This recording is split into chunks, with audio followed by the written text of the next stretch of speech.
अस्सलाम वालेकुम, क्या हाल है आप सबके। मैं उम्मीद करती हूँ आप सब खैर वाफियत से होंगे। रमज़ानुल मुबारक कितनी तेज़ी से गुज़र रहा है कि सच में यकीन नहीं आ रहा। इसके जाने का बहुत ज़्यादा दुख भी है।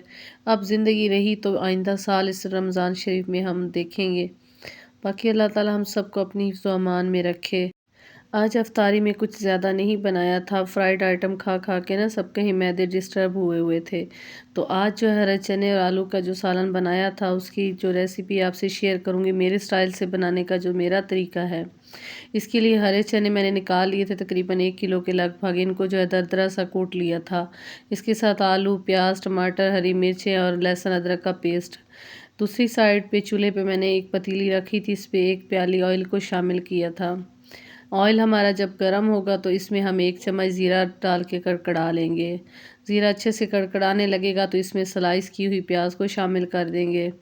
प्याज को लाइट गोल्डन ब्राउन करेंगे, बहुत ज़्यादा ब्राउन नहीं करना। जैसे ही वो थोड़ी सी कलर चेंज करेगी तो इसमें अदरक लहसुन का पेस्ट और हरी मिर्चें शामिल कर देंगे। 1-2 मिनट के लिए इसकी अच्छे से भुनाई करेंगे। बहुत ज़्यादा इस पे जो है कलर नहीं आना चाहिए। जैसे लहसुन की अच्छी सी खुशबू आएगी तो इसमें हम टमाटर शामिल कर देंगे। 3 बड़े टमाटर थे। 3-4 मिनट के लिए इसकी अच्छे से भुनाई कर लेंगे। जब इसकी अच्छे से भुनाई होगी तो इसमें बेसिक मसाले डालेंगे, जिसमें नमक, लाल मिर्च, धनिया पाउडर, हल्दी और चिली फ्लेक्स।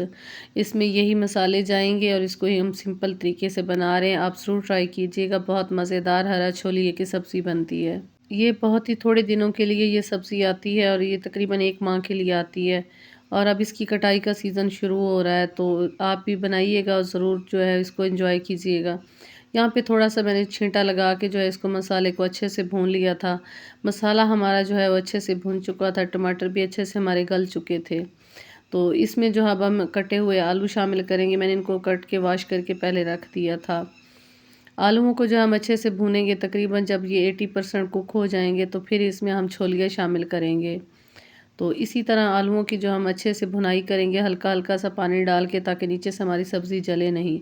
यहाँ पे तकरीबन आलू जो हमारे ऑलमोस्ट जो है वो कुक हो चुके थे, तो इसके साथ मैंने कुटे हुए जो हरे चने थे वो शामिल कर दिए।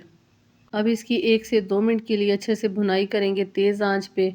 अच्छा, इसमें थोड़ा-सा ना घी या ऑयल का इस्तेमाल ज़्यादा होता है, क्योंकि ये तकरीबन चने की दाल की तरह ही होते हैं, तो ये घी ज़्यादा लेते हैं। तो इसमें 1 से डेढ़ गिलास पानी शामिल करके मैंने इसको मीडियम आंच पे पकने के लिए छोड़ दिया था। बीच-बीच में मैं चम्मच हिलाती रही थी ताकि नीचे से लगे ना। यहाँ पे जो हमारा सालन तकरीबन पक के तैयार हो चुका था, यहाँ पे 1 चम्मच कसूरी मेथी मैंने शामिल की थी और थोड़ा-सा पिसा हुआ गरम मसाला शामिल कर दिया था। सालन हमारा बिल्कुल तैयार हो चुका था। घी जो है वो देखें बिल्कुल ऊपर आ चुका था। तो आलू और हरे चने की जो सालन था वो मज़ेदार बन के तैयार हो चुका था। आप ज़रूर बनाइएगा और इसे अपने प्यारों के साथ शेयर कीजिएगा और मुझे कमेंट बॉक्स में बताइएगा। तो चैनल पे न्यू है तो चैनल को सब्सक्राइब कर लें, बेल आइकन को लाज़मी प्रेस करें और इसे लाइक और शेयर करना तो मत भूलिएगा बिल्कुल। और कमेंट भी ज़रूर कर दिया करें, इस तरह हमें बहुत सी मोटिवेशन मिलती है। तब तक के लिए इजाज़त दीजिए। अल्लाह हाफ़िज़।